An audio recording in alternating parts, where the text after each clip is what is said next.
This video is brought to you by Squarespace, an all-in-one platform for building your brand and growing your business online. Hello, my beautiful doves. I feel like it's been a while. I don't know why I grasped you like that.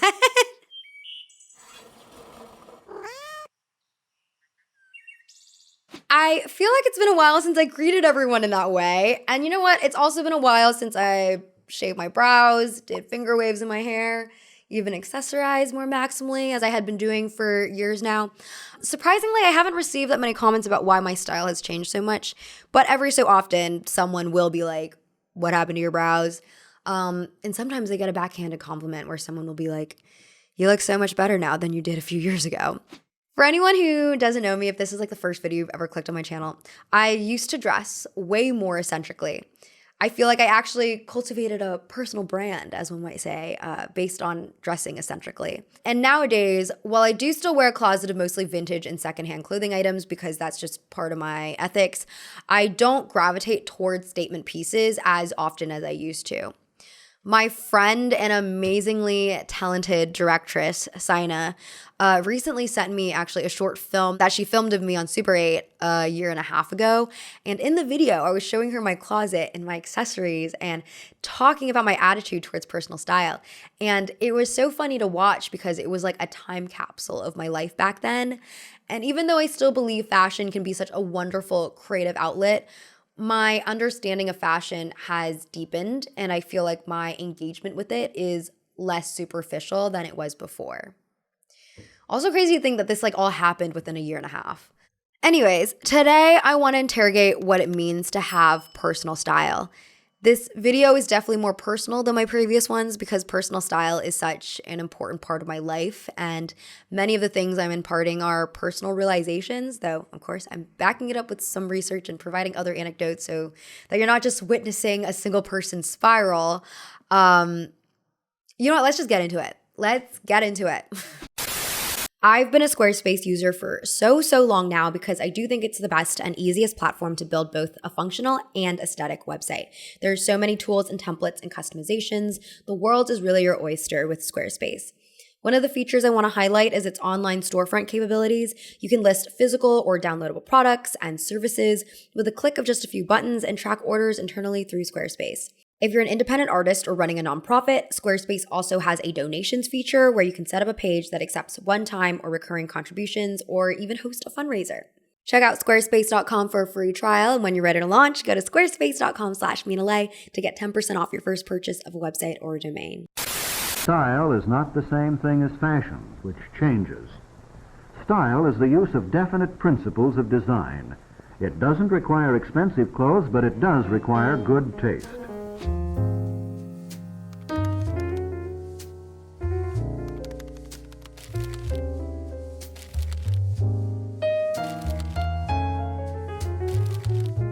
A few months ago, I got really caught up in Joan Didion and discovered for the first time her packing list, which she included in her book of essays, The White Album.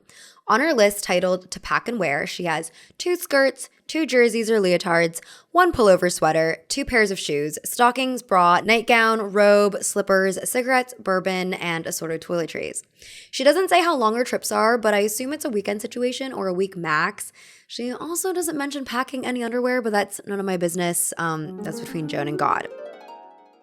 I was really captivated by how simple this packing list was, especially because when I pack for anything, I have to literally sit on top of my suitcase to close it. And once I'm at the airport, without fail, I'm sweating at the check-in desk to make sure it's all under the weight limit. By the way, my tendency to overpack is so I have a bunch of styling options at my destination, not because I actually think I'll wear all these clothes in 1 week.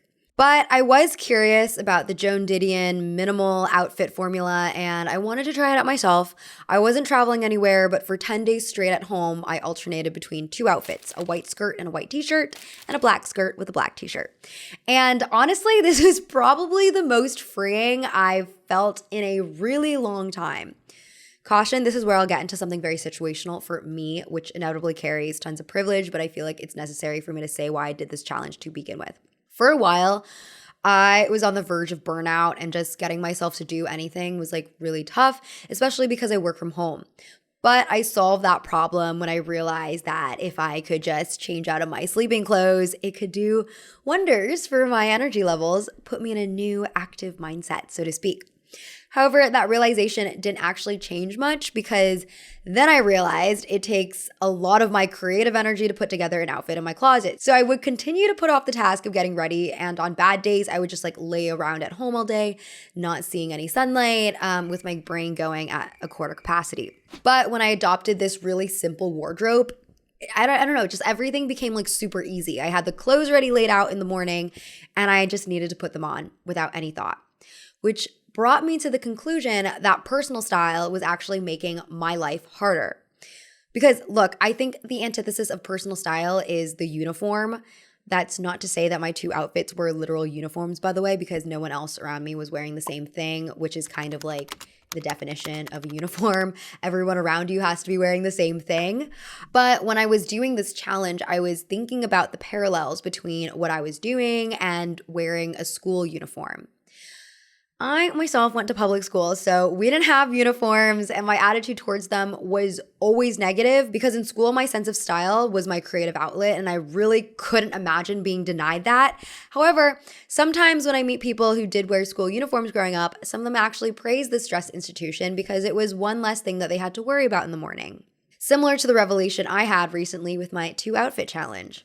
Similar to the realization that Steve Jobs had at some point in his life when he decided that despite being one of the richest men in the world, he was going to wear the same outfit every day, a black mock turtleneck, blue jeans, and New Balance sneakers. According to a 2012 study from Northwestern University, wearing certain clothes has a tangible effect on the wearer's psychology and performance, known as enclothed cognition. In their study, the researchers found that wearing a lab coat can boost performance as opposed to not wearing one. Without fully realizing it at the time, I ended up choosing a work uniform that similarly carries the values of something. It was carrying the values of what I wanted to be perceived as, namely a writer-artist. And that could also be one of the reasons why I felt more motivated when I got dressed. Yes, for practical reasons, I chose 2 very simple outfits that allowed for freer movement and that weren't too stimulating on the eyes, but I also followed Joan Didion's logic. She notes about her own packing list, notice the deliberate anonymity of costume. In a skirt, a leotard, and stockings, I could pass on either side of the culture. As a reporter, it was important for her to be able to shape-shift to her environment. For me, I shape-shifted in the sense that I would wear this outfit to acting class where I could more easily embody different characters because the outfit was so plain. And even though I'm not a reporter and so shape-shifting is not an important facet of my writing practice, I felt like borrowing cues from Didion's wardrobe did make me feel more like a cool girl writer as she's come to be known in the zeitgeist today. As I say all this, I want to recognize that my work uniform is not completely devoid of personal style. It's an outfit that I was, 1, able to choose for myself, and 2, a look I genuinely think was flattering on my body. But it was a pretty basic outfit. I'm not reinventing the wheel. There's millions of women out there probably dressed in the same exact way. But why is it so bad to look basic to begin with? I've been exploring that question as well. I think over the last 10 years or so, looking or being basic has morphed into this major insult, especially in creative cities like New York and in online spaces. But why is it so bad to have the same taste as the majority? Brooke Lamantia wrote for The Cut for their Personal Style Week earlier this year about the realization she had that her personal style wasn't so personal. She writes, last summer, my best friend and I were drinking an Aperol Spritz in Times Square when I noticed scores of women walking by in different iterations of the same outfit. An oversized tee, a skirt, white socks, sneakers or loafers, and some kind of embellishments in their hair. I looked down. I was wearing an oversized button-up, a maxi skirt, white Nike socks, and vintage loafers. Suddenly, everywhere I looked, I saw myself, and it felt mortifying.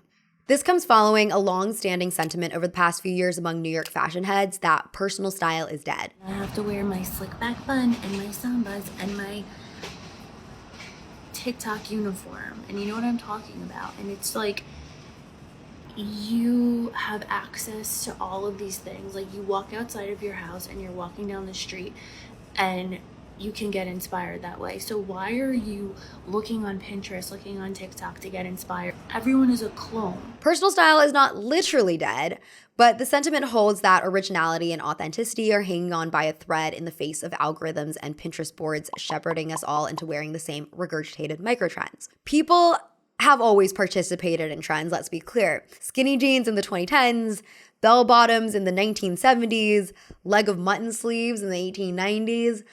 But the aesthetic churn of 2021 made trends previously a normal part of the fashion cycle feel more and more inorganic, especially with the development of microtrends.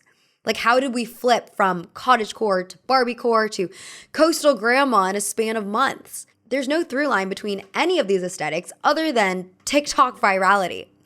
And the main argument against most of these aesthetics were that they were rooted in consumerism rather than an actual subculture. Chris Black wrote for GQ an essay about how Instagram killed personal style and points out that nowadays, rather than trying to cultivate a consistent style, people are focused on pieces, buying the one, often high-dollar item that will make us feel good and give us the instant gratification we need. According to the business of fashion, it's actually more likely for Gen Z to buy one-off pieces to incorporate into their style rather than to try to mimic an entire aesthetic category. So for instance, rather than completely overhauling your closet to buy pink Barbiecore clothes, you're more likely to buy one pink sparkly top reminiscent of Barbiecore, which maybe goes to show that aesthetic categories were a marketing tactic all along by big fashion. But the result of buying all these hype special pieces is what I think ends up looking like the micro trend final boss meme. It's just like a bunch of disconnected clothing pieces that have no harmony or cohesiveness. And due to their context associated with TikTok fashion trends, the whole outfit looks more like an overconsumption spree rather than like an authentic attempt at dressing eclectically. The fact that many of these trendy pieces never even took off in the real world goes to show the context of being chronically online. Friend of the channel, Alexandra Hildreth, told Vogue Business last year, "You can tell someone's screen time from their outfit," referring to how many TikTok-specific trends a person is wearing. Now, I'm about to say something I think that's really brave and controversial, so bear with me. But I actually don't think trends are totally bad. In that GQ article I mentioned earlier, Black writes, "The bottom line, it is difficult, but you must resist trends. We all have those old pictures of ourselves wearing some ridiculous outfit that felt so perfect at the time. I came of age during the indie sleaze era. The same photos of Paul Newman and Miles Davis get posted online over and over again because those men wore clothes that they clearly felt were for them." Okay, I think anyone looking back at old photos of themselves will always feel a certain tension about the way they were dressed or how they looked at the time. Like, we can't really ring up Miles Davis today, but I am curious to think what he would think about, like, the idea of people regurgitating old photos of him still. The reason indie sleaze looks so ridiculous to millennials and older Zoomers is because we actually lived through it. And we also lived through the following era where those trends started to look ridiculous. But this happens to everyone, no matter what decade, or else we would all be wearing the same things since like the beginning of the fashion industry. As an example, many of us consider Jane Birkin to be a timeless style icon. Yet in a 2017 interview with Vogue France, she said herself, "When I see photos of me from 1968, my big doll eyes underlined with eyeliner, exaggerated mouth, bangs, I find it horrible." You know, I also personally love looking at trends because we can literally trace history through them. Trends themselves are, I think, a natural part of being socially, visually minded creatures. But to go back to my earlier question of why is it so bad to look like the majority, I personally think it's rooted in the fact that many of us are unhappy with our own generation. We don't want to be like everybody else because everyone else is lonely, umbilically tied to their phones, doesn't know how to read, needs therapy, and is addicted to online shopping. But I think we're afraid to admit that many of us are actually somewhat similar to everyone else, dealing with at least some of the same pathetic problems. It's just easier to distance ourselves and to pretend that we're more enlightened. It's also a product of America's culture, which prizes cultivating a strong individualism over aligning with community. Out here, a man settles his own problems. On the flip side, I don't want to take away from the very real history of subcultures and the importance of being anti-establishment and dressing alternatively, because the mainstream can be very oppressive. I just want to say, though, that in our current climate, it seems like a lot of people who speak negatively about basic dressers are speaking out of ego and not for any like political reason. And I wonder if part of the reason why subcultural dress isn't more prevalent, at least within the fashion industry itself, is because it's almost impossible to participate in the industry if you're too different. Yes, there's always exceptions to the rule, of course. Like I always see fashion writer Lynn Yeager everywhere at all kinds of industry events. Yeager, if you don't know her, she's known for her fuck-ass bob and Cupid's bow lipstick. She's iconic. And in 2005, she wrote for the New York Times the origins of this signature look. She said, "I've never really understood why women are so timid. For me, only someone with a powerful look, Diana Vreeland, say, or Minnie Mouse, is a person worth emulating. Because, and here's a big secret, if you construct an eccentric look and make it your own, you will be forever insulated from the world of fashion, a place where, let's face it, you can never be lissom enough, your hair never curly or straight enough, your chest never full or flat enough. And here's an added bonus, truly wacky style doesn't date, so all those worries about wrinkles leave you blissfully unaffected." Yeager has a point, though she's been working in the industry since the 1970s and has gained enough credibility with her work over the years that it would actually be insane not to invite her to things. I think it's a lot harder to establish credibility now in this oversaturated market where everyone has an opinion, everyone has an interesting sense of style. I think it's especially hard because now everyone's self-worth has become increasingly tied to their ability to sell products, which encourages sellout behavior. As a personal example here, when I was first starting to blow up on YouTube, my big goal was to be part of the fashion machine. I really wanted to get invited to all the cool shows at Paris Fashion Week, go to the cool brand activations, get the cool ambassadorship, get invited to the coolest event of the year, the Met Gala, yada, yada, yada. If Anna Wintour is watching this, I would never say no to an invite to the Met Gala, but this is all contextually. I'm trying to set the scene right now, bringing us back to 2021. But over time, I really never got the prestigious invites, despite growing my following and establishing more legitimacy in the press every year. So I became confused. Like, what was I supposed to be proving to these brands? There's a number of factors, but a lot of it comes down to how marketable these brands find you to be. The more basic you are, the more of a blank slate you pose yourself as, and therefore the more marketable you are because you are malleable to the brand and their image.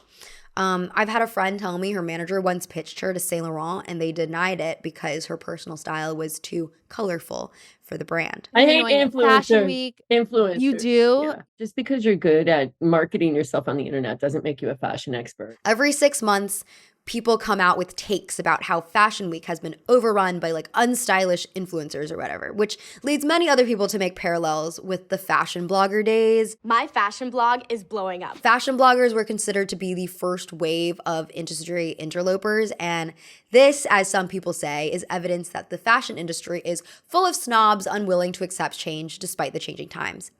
However, I think there's a huge difference between the initial fashion blogger run and the influencers we see now at Fashion Week. In the early fashion blogging days, and before brands learned how to seriously monetize these bloggers, that's important, there was a semblance of sartorial personality in the front row. I think about 13-year-old Tavi Gevinson sitting front row at Couture Week in her grandma chic outfits and then getting hated on for wearing a hat that was blocking someone's view. Nowadays, for the most part, the influencers sitting in the front row are expected to conform to the brand's look by borrowing sometimes an entire outfit straight from the brand's catalog. Tell us who you're wearing. Tory Burch. I'm not hating on this, by the way, since I have been in this position. And actually, I prefer getting dressed by a brand, shoot me, because it means I have less things to worry about. I've kind of gotten over the whole need to be photographed by fashion photographers in my Sunday's best attitude. And I've started treating Fashion Week as just an industry event to network at rather than a twice-a-year opportunity to showcase style, personal style. That's just me. So the call is coming from inside the house. Whatever. But just because I like doing this now doesn't mean I'm not aware of the optics for people who are scrolling through Instagram and TikTok at home. Looking through Fashion Week street photography used to be incredibly inspiring during the fashion blogger days, but it's become more and more commercialized with each passing Fashion Week. I don't want to idolize the fashion blogger days too much though, because this idea of mainstream commercialization was already starting to take hold in the early 2010s. Rosie Findlay categorizes 2 waves of style blogging in her book Personal Style Blogs. The first wave was more early internet, DIY, hipster. The second wave was more commercialized, fancy DSLR photo shoots, sponsorship deals, and luxury product links to boot. Findlay writes, "It is desirable for second-wave fashion bloggers to embody a particular accessible style that will align with companies they wish to work for and to attract a regular readership." It's not just the fashion bloggers who were selling out, though. The industry was squeezing everyone. Journalist David Graham wrote in 2012 that fashion journalism had become akin to cheerleading. He claims that fashion magazines have always been in passive collusion with the fashion industry. They are notoriously submissive, unwilling to criticize because they are wed inextricably to advertising dollars. And when fashion critics don't submit, they risk getting blacklisted, as in the case with Kathy Horan, who was banned from attending the Saint Laurent Spring Summer Ready to Wear 2012 show because she said in 2004 that the designs of then menswear designer Eddie Slimane had been influenced by his rival Raf Simons. Though, honestly, this practice of banning critics had been going on for years prior to that. Richard Martin observed that critics were getting banned from shows for making, quote, even mildly negative remarks in an essay published in 1998. The overall result, though, is fashion is a very sanitized industry. And the realization of this has led some fashion-minded young people to go on TikTok complaining about Fashion Week going downhill and wanting to be more experimental in their own day-to-day looks. It's kind of like a way of being anti-establishment, even though you're still technically participating in the establishment by shopping for clothes and feeding the machine.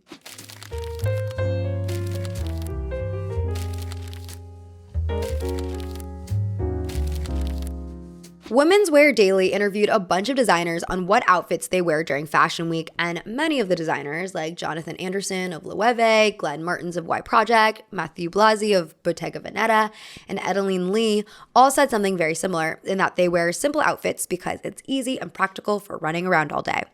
I also really liked what Marco De Vincenzo, creative director of Etro, had to say. He said, "I'm not the kind of person who uses fashion to express himself. So it's a white or black t-shirt, denim, and black shoes. I'm boring, I know. I save my fantasies for collections and not for myself."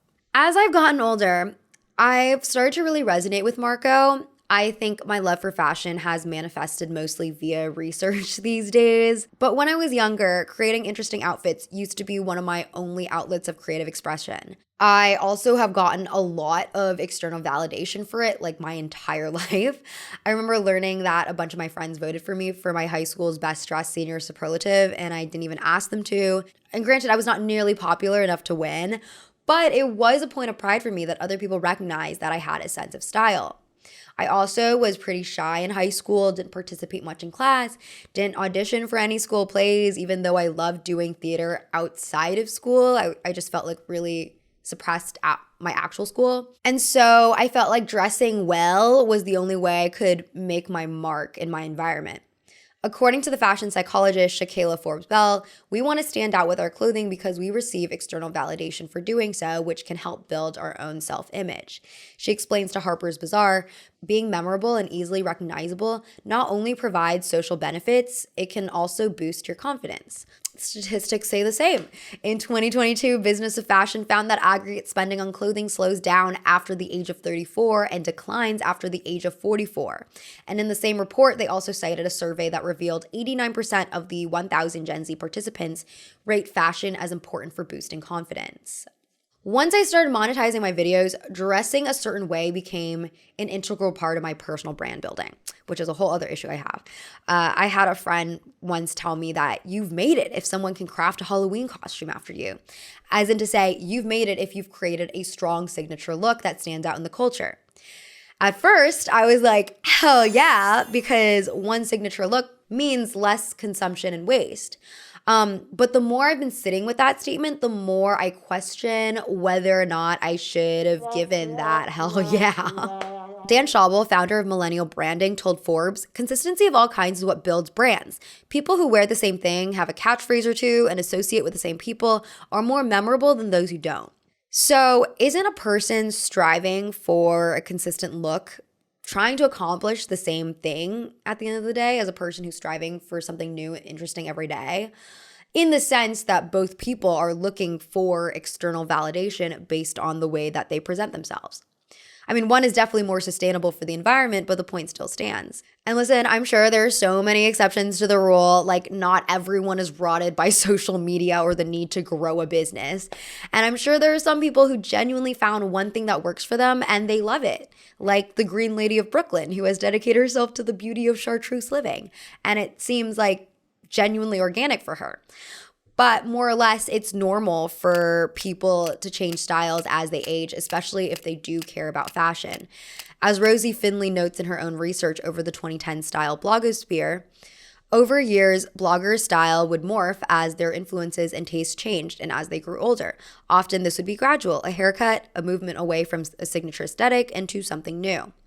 This is also a good quote from her, so I'll just say it. Style blogs then become a space for the display of the self in a particular moment, a lived lookbook of personal style, always in the process of becoming.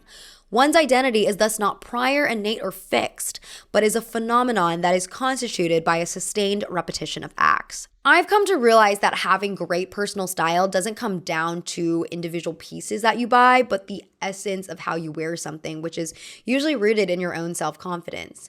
For example, former President John F. Kennedy was known for being a style icon, but as Maria Mackinney-Valentin explains in her essay Fashioning Identity, from a fashion perspective, Kennedy was a trendsetter because of his social standing, his powerful position, and what time has called his cool factor.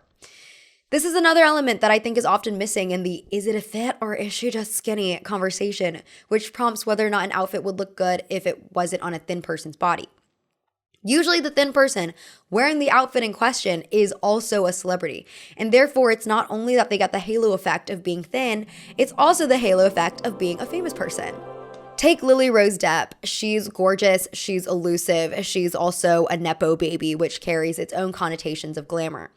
Despite my comments about the idol, I do think she's a talented actress. I am excited for Nosferatu. Girls online also love her sense of style, which if you look at it without knowing anything about her, it doesn't seem that noteworthy. Like, she wears a lot of basic tank tops, low-rise miniskirts, jeans, and ballet flats. And there's this one memeified photo of her with her girlfriend Danny, who makes amazing music. And it's her wearing a trench buttoned up to the neck with Margiela tabby ballet flats. And people were making fun of it, but I also do think there was an underlying sense of awe that this look was just so her. Like, in all of Lily's street style pics, she seems to have just a very strong sense of self, evident in her posture and mannerisms, and I think that carries into any outfit. I think this is why those busted body shape recommendations can actually be a sort of good starting point for some people, especially for people who don't really know anything about fashion, because it gives guidance on what silhouettes would flatter your body type. Of course, I think the notion of what's flattering can be oppressive, and so I always advise to take it with a grain of salt. But knowing what silhouettes look or feel balanced on your body can absolutely help you feel more confident in your clothes. For example, I don't follow the Apple pear shape guideline stuff, but I do avoid some shapes just like intuitively because I think they look bad on my body. For example, V-neck tops, halter tops, and knee-length skirts. You won't catch me in those. To go back to what's universally flattering, I don't adhere to that advice all the time because, for one thing, I have broad shoulders, and usually the advice from these guidelines is to avoid puffy sleeves because it makes you more top heavy. But I love puffy sleeves, so I still wear them. Similarly, Lily has a really long torso, and usually these guides would be wear high-waisted skirts to shorten your torso for more balance. But she rocks low-waisted skirts, and so again, I think it's just being confident in your choice. But I think at the end of the day, the most important way to build confidence is by working on literally anything else outside of the way that you look. What's the best advice that you've ever gotten, Lynn? That someone gave you? Oh, it's Sally Singer's advice. Her advice is, if you're interested in fashion, learn about everything except fashion. Perfect. Okay, we're doing that. Sally Singer's advice. That is the best advice. Thank you. We need politics, art, painting, anything except fashion. To repeat the ever iconic Iris Apfel from an interview she did in 2016, I think most people don't know who they really are. They feel secure if they look like other people or if it's the look that everybody says is in. People agonize about the way that they look. It's unbelievable. They don't know what to wear, how to do it, and they're very unhappy. But you can't learn style. Style, I think, is in your DNA. You can learn how to be more fashionable. You can learn how to be better dressed, but I don't think you can learn style. I think that's something inherent. You have to know who you are first and then proceed from there, and that's a lot of work. Most people don't want to do it. And if they don't want to do it and they feel stressed by doing it, I always say it's better to be happy than well-dressed. And as It Girl Alexa Chung put it, when commenting on her own style icons, Jane Birkin alongside Chloe Sevigny, Kate Moss, Anna Karina, Annie Hall, Debbie Harry, Patti Smith, and a constellation of other women I felt possessed a similar vibration, helped galvanize the idea that good style is a byproduct of a compelling personality. In the late 2000s and early 2010s, when Lady Gaga was first coming onto the scene, she was known for her outrageous high camp looks. Right now I'm very obsessed with monsters and playgirls. Oh, can you elaborate on that? No, I won't elaborate, I just told you. The dress that she wore to the 2010 MTV Video Music Awards that was made entirely out of raw beef even has its own Wikipedia page. She was so famous for these over-the-top outfits that TMZ published paparazzi photos of her in workout clothes at the gym in 2010 with the headline, "First time ever, Lady Gaga dresses normal." Which is why it was a shock to many fans when, in 2016, she aggressively pared down her outfits alongside the release of her album, Joan. Vogue reported at the time, "Is there such thing as fashion fatigue? When you've seen it all and worn it weirdly, what comes next?" It's been a slow and steady sea change that has solidified over the past week, where Gaga has eschewed the ornate, costumey pieces that were her signature and opted instead for, dare we say it, minimalism. The Times UK reporter Jonathan Dean told Gaga directly in an interview that she was looking less adorned, and she responded, "To be frank, I would just prefer to go through this album cycle and talk about my music. That'd be great. It becomes about everything else, and that was what I once wanted. But if I wear a black t-shirt and black pants every day, people might listen to what I write." It seems to me that Lady Gaga reached a point in her career where she felt that the costumes were starting to become like artifice and where authenticity became an ever-pressing priority for her. It's also worth pointing out that Joan was a very personal album dedicated to her aunt who had passed away at the age of 19 from lupus. Dean reported, "Gaga is 30 this year and wants to appeal to everyone." Hello, Mr. President? Hello, Mr. President. Specifically those who thought an oversexed, androgynous loudmouth from snooty Manhattan would never write a song that related to them. Even more specifically, she wants to appeal to this woman in middle America with hair pulled back, no makeup, and jewelry heirlooms from her family, a sweatshirt you buy at the drugstore, a kid in one hand, Pinot Grigio in the other, 2 kids running around. You don't know if she's married, but she's at my show crying her eyes out because she feels I'm speaking for her. In 2018, Gaga reflected on her old looks, telling Vogue the reason for her costumes in the first place. "For me, fashion and art and music have always been a form of armor. I just kept creating more and more fantasies to escape into, new skins to shed. And every time I shed a skin, it was like taking a shower when you're dirty, getting rid of, washing off, shedding all of the bad, and becoming something new." Gaga still loves fashion. Like in the Vogue feature, she brings the interviewer into a locked room filled with couture looks. She explains, "I wear some of it, but I mostly collect it to keep and preserve to give to a museum one day because I just love these designers." She also still dresses up when the occasion calls for it. BuzzFeed posted a headline earlier this year that read, "Lady Gaga is receiving near universal praise for dressing weird again." The headline refers to a very specific outfit she wore to the world premiere of her concert film Gaga Chromatica Ball. It was a white dress with a car part attachment designed by Selva. I feel like reading about Lady Gaga's fashion trajectory has resonated with me a lot because it's a similar attitude I have towards fashion today. Things really started to take shape when I was taking this voice class back in 2022. And my teacher looked me up and down and told me I needed to stop dressing up for class. There's a lot of connection between your voice and your confidence, and she felt that by dressing up, I was putting up a wall that was affecting my voice. And even though I literally was only in this class for a semester, her words prompted me to continue exploring underdressing over a year later. I wouldn't say I'm anywhere as accomplished as Lady Gaga. Like, not saying that at all.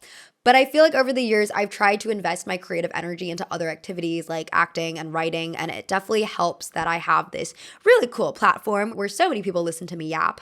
Those have all made me feel like I don't need to prove every day that I'm an interesting person. So what that means is the occasions that I do feel inspired to style a new outfit become more significant and meaningful for me. Also, to be clear, I'm speaking from my personal experience, which is heavily privileged, right? I live in an urban environment where I'm not judged for the way that I look. Also, I think being upper middle class and Asian holds privilege in the sense that I'm treated pretty well by default, at least in New York. Like, I don't have to look more put together to get basic respect from strangers, is what I'm saying. So, needless to say, I can't pretend to know everyone's specific situation, but I think it's just important to ask ourselves why we dress the way we do, because it can unveil so much about what our values are and what our insecurities are. For me, needing to dress up came from a place of needing external validation and wanting to be socially desired in creative spaces. But I've realized that if people's interest in me is contingent on the way I present myself and not what I actually have to say in a conversation, then who wants to be around people like that? Not me. I also notice this whenever I bring my friends who are not in the fashion industry to industry events, and the way that people just completely ignore them is just so off-putting.